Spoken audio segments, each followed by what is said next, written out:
El 16 de noviembre es el Día Mundial de la Filosofía.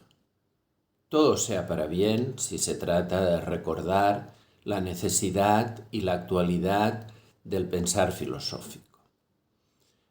Como dijo Kant, uno de los más importantes representantes de lo que sería la filosofía moderna, no se trata de aprender filosofía, sino que se trata de aprender a filosofar. Por lo tanto, este día no lo hemos de recordar para hacer una especie de apología de los filósofos o de la historia de la filosofía, a los que siempre está bien volver, por cierto, sino sobre todo para reivindicar esta actividad de filosofar. Decía Kant que hay una filosofía académica y hay una filosofía mundana. La filosofía académica, en el buen sentido, no le doy a la palabra académica un sentido negativo, ni mucho menos, entiendo la actividad académica como recoger lo mejor de la tradición filosófica, o sea, no como un conjunto de expertos, sino gente que está inmerso en la actividad de filosofar, que sería lo que plantea Foucault, reivindicando de alguna manera al mismo Kant, como el análisis de la verdad, la pregunta por la verdad, que Kant investiga en su crítica de la razón pura, en su crítica de la razón práctica, su crítica del juicio, que no hay que entenderlo como, pienso yo, como respuestas, porque lo que plantea la filosofía no son respuestas. Yo creo que hay que entender lo que hace Kant como lo que hacen los filósofos en cada libro que escriben, exceptuando los que plantean la filosofía como una ciencia, pero esto sería otro tema. La ciencia yo la entiendo en el sentido moderno, la que está establecida por el método de Galileo y de Newton, método matemático, experimental, un camino lineal, aunque tenga momentos de crisis, como decía el filósofo de la ciencia Thomas Kuhn, que tenga revoluciones científicas, pero es un camino que avanza en línea recta. Es un camino que va avanzando en respuestas, aunque sean provisionales. Lo que nos da la ciencia son respuestas sobre determinados temas, que aceptamos hasta que se demuestre que no son ciertas o encontremos otra mejor. Pero hay saberes. La ciencia nos da saberes. La filosofía no nos da saberes, la filosofía nos plantea preguntas, y esto es así desde Sócrates. Esta pregunta, a la que me refería dentro de lo que Kant llama la filosofía académica, es la pregunta por la verdad, que como he dicho antes se hace Kant, se hace Descartes, se hace Spinoza, se hace Platón. Quizás este sea un camino que no interesa a todo el mundo. Y vuelvo a repetir que aunque me refiero a filosofía académica, no quiere decir que sea la filosofía que hacen los que están dentro de la academia o que están licenciados. La filosofía que hace cualquiera que se hace estas preguntas tan radicales y que entra además en diálogo con los textos filosóficos. Pero bien, ahora quería referirme a lo que Kant llamaba la filosofía mundana y que para Foucault sería una ontología sobre el mundo en que vivimos, sobre la actualidad, que hoy queda representado por lo que sería el ensayo filosófico. También son preguntas, pero son preguntas no sobre una problemática como la verdad ontológica, la verdad ética, sino son preguntas sobre nuestro presente. Quiero reivindicar a este filósofo, que justo es a lo que me dedico yo, el tipo de práctica y de actividad que hago, que se pregunta por su presente.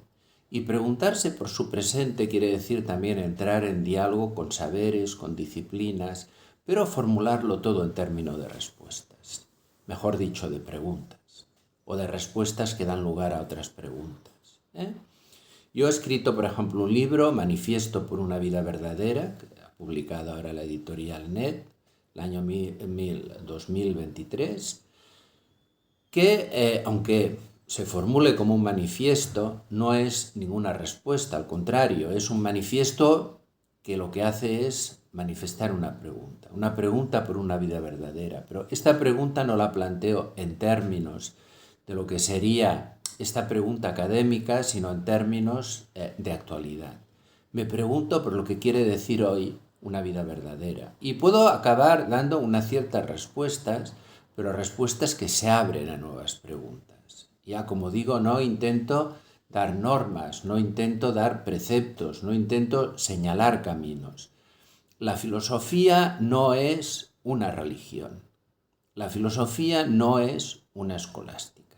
La filosofía se mueve en las preguntas y no puede dar por definitivo, esto quizás fue el delirio de Hegel, cuando dijo que se tenía que pasar de entender la filosofía como este camino, este pensar en espiral, que vamos dando vueltas siempre a las mismas preguntas, este camino que va del no saber a la verdad, una verdad que es inalcanzable, porque la pregunta por la verdad, vuelvo a repetir, siempre genera nuevas preguntas. Hegel decía, no, tenemos que pasar de entender la filosofía como deseo de saber que se constituya como ciencia. También decía Descartes que la filosofía era una ciencia, y quizás el último que lo dijo fue a principios del siglo XX Edmund Husserl. Pero otros muchos filósofos lo han reivindicado como esta actividad que tanto Kant como Foucault planteaban una actividad crítica. Entonces, esta pregunta por el presente, esta ontología de la actualidad que decía Foucault, es lo que pienso que hoy es fundamental para cualquier ciudadano, porque la filosofía está muy cerca de la democracia y lo que comparten justo es la incertidumbre. La actitud filosófica y la actitud democrática es el que no se cree en posesión de una certeza. Puede tener creencias, pero sabe que son creencias. Las cuestiona. No son certezas. Todos los ismos son antifilosóficos. Sean seguidores de Foucault, sean seguidores de Kant, sean seguidores de Hegel, o sean seguidores de Marx, o sean seguidores de lo que fuere. Es decir, todo lo que plantea un saber dogmático, que es la base de lo que se tiene que ir trabajando, base incuestionable, esto es certeza, esto es religión, aunque sean seculares. Ni la filosofía ni la democracia aceptan certezas. Lo que plantean son justamente incertidumbres, preguntas, respuestas, decisiones, pero siempre con esta falta de fundamento. Esta falta de fundamento porque sabemos que no hay fundamentos, porque justamente la filosofía es el cuestionamiento de los fundamentos. Pero esto no quiere decir que no apostemos por unos determinados planteamientos, que no hagamos unos determinados análisis, sino que no tomemos una serie de decisiones. Lo mismo que ocurre en democracia. Pero desde el pluralismo, desde el cuestionamiento justamente de los que piensan que han llegado a la verdad, al saber de los que tienen la respuesta.